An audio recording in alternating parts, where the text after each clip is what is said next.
Alright, so today's unboxing is going to be a keyboard from a company called Topre. In English it's written as something that could be pronounced as Topre, Topre, or something like that, but the company's actual name is Topre. Japanese company owned by Fujitsu. They make keyboards which use a unique switch referred to as the Topre switch. It's essentially a rubber dome with a coil inside it. When depressed, it makes a contact. Now, they have a rather unique reputation.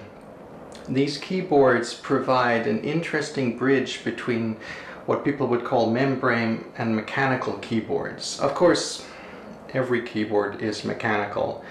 The terminology, when people say mechanical keyboards, they basically mean switches like Cherry MX, and casual users would say probably those annoying clockety-clock switches. The reason I have this keyboard is because I've been using the Apple keyboard for many years. It's an extremely competent keyboard on Apple, but when you type a lot, and I type a lot, a couple of things become evident with the type of chiclet keys that Apple uses in the Magic Keyboard. First of all, the key travel is quite short, and that short key travel means that you often bottom out the key. You hit the bottom with each key press, and for typing 1,000 characters, 10,000 characters, that's okay. But once you really type a lot, if you're always bottoming out the keys on a hard surface, your fingers get more tired.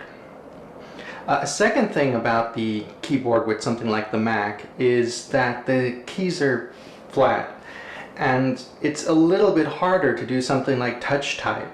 Your hands can't easily feel their place in the keyboard. Okay, there's a few points where there's nubs to let you know where you are, but you have to reset to that. With a keyboard with a little more spacing between the keys, you have more options. Now, I was doing a lot of research about which type I'd go to, and I'd like to explain why did I choose Topre. The type of keyboard that tends to be really good for typing a lot has keys where your fingers can know where they are. So you don't have to look down, you don't have to reset, you can kind of feel where you are on the keyboard. And that tends to mean a more traditional form of keyboard, a keyboard with larger keys in quite a few places that serve as a map, an unconscious map, but a map nonetheless. A second thing is that when you're typing a lot, you want that travel so you don't bottom out, and that means essentially you need to get a full-size keyboard, a keyboard where the keys have some travel instead of being super low profile. And once you start doing that, you're entering the region of asking yourself, do I get a membrane keyboard? Do I get a mechanical keyboard with membrane here being something like a traditional rubber dome, mechanical being something like a Cherry MX switch? Or do you get something completely different, like the Topre, which is a unique meld of rubber dome and mechanical elements? This is going to sound embarrassing, but I spent a lot of time listening to keyboards because it annoys the heck out of me when keyboards are too clickety-clack. And I spent some time with keyboards from companies like Razer, the mechanical keyboards using Cherry MX switches, Cherry MX Blue, Cherry MX Red, Cherry MX Brown, and they were all too high-pitched and clackety for me. I wanted something where instead of being click, click, click, click, click, it's more like tuk, tuk, tuk, tuk, tuk, where you have a sound return, you have some tactile feel, but it's not overwhelming. Furthermore, I need to have a keyboard that's not too loud at night because I need to work a lot and type a lot at night, and having a keyboard that makes a lot of sound will irritate people around me. So, I knew I wanted to get the Topre, and I wanted a quieter keyboard. I landed on the RealForce SA for Mac. This is a keyboard with relatively light keys. While Topre normally with RealForce have variable weight keys, you need more pressure to put some down than others. This has 30 grams across the whole board. but it's got variable actuation points. So you can have it that if you touch a key lightly, it registers, or you have to push it down more, it registers. So you've got 3 actuation points, 30-gram weight. Full-size keyboard, I don't often use it, but the numpad will be helpful at times. All right, let's dig in. And in a recent video, I got my head in the way. I'll try not to do that this time. Oh, by the way, this is literally how the keyboard arrived. They had my address label here. Packing codes and stuff here. Obviously, the company that sent this to me doesn't really think about keyboard collectors. Thankfully, I'm not one. All of this is going in the garbage. Okay, let's see how we open it. Oh, look at that. I guess I should pause here because we have such a lovely diagram. Here's the description of the keycap, and it is covering the fact that it's a keycap with mechanical elements, a rubber dome, and a spring underneath. So that's the secret to the success here. The form factor has a slight curve in it, so your hands land nicely. It has the ability to deal with many key presses, no problem. Each key is rated for 50 million times, but we know they last longer. It is made in Japan, so you're actually supporting a long-running factory with, a good reputation. And unfortunately, it's USB.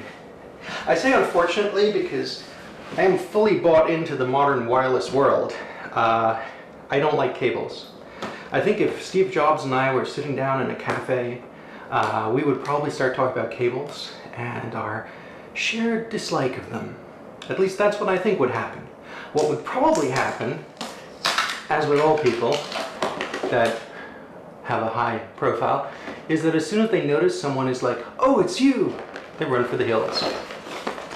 There was a funny story by iJustine on her tech channel about exactly that in Cupertino with Steve Jobs. She made him bundle up his Tupperware and run. Nothing personal, Justine, your show's awesome. Okay, the keyboard. I opened it up upside down. Well, here you go, first user ever. What is in the box? This is definitely not Apple level packing. The box is very basic. But you know what? There's a manual. It says user manual. It's a piece of card with printing on 2 sides. Okay, well. And a leaflet about real force. But of course, if you're buying a keyboard like this, you don't really care. That's not why you bought it. And certainly if you bought it, you already know what you're getting. Oh, it's all tied in.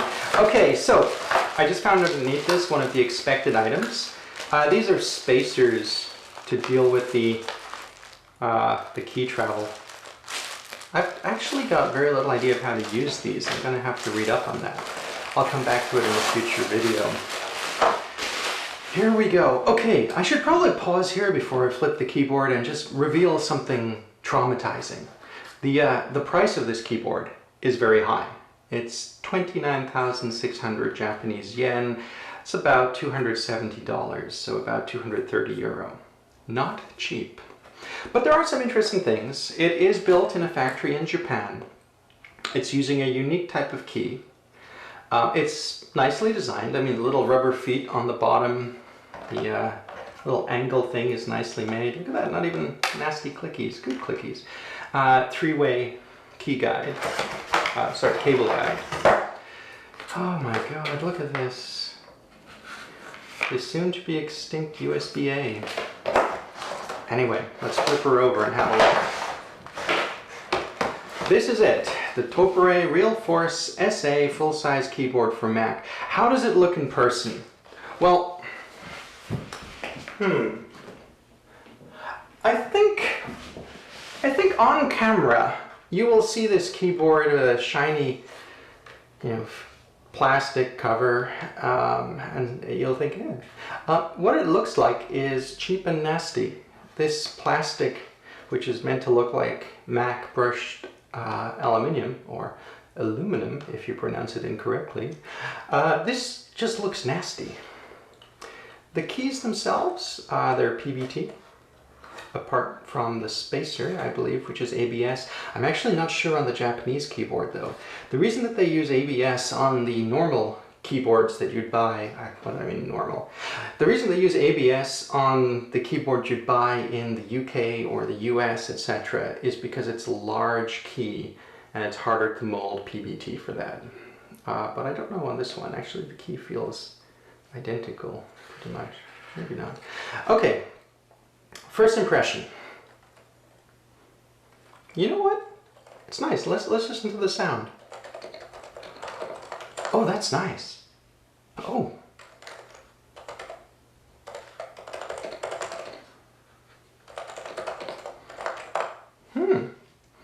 You know what? The keys are nice and quiet, but they have a good feel to them. That's really interesting.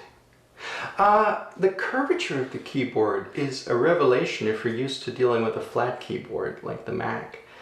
You actually, you're normally pushing forward on a chiclet keyboard. The whole thing's like a mirror surface with a tiny gradient.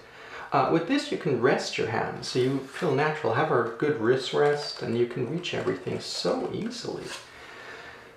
This is very much a typist's keyboard, and I love how subtle the clicking is, but when you're touching it, there is a nice tactile feel. For my purposes, for my requirements, for my goals, this is perfect. I'll do a little swing back at some point and let you know how it pans out. Something's wrong with you, I feel. It's getting harder to please you every year. I don't want to make you blue, but you need a talking to. Like a lot of people I know, is what's wrong with you. After you get what you want, you don't want it. If I gave you the moon, you'd grow tired of it soon. You're like a baby. You want what you want when you want it.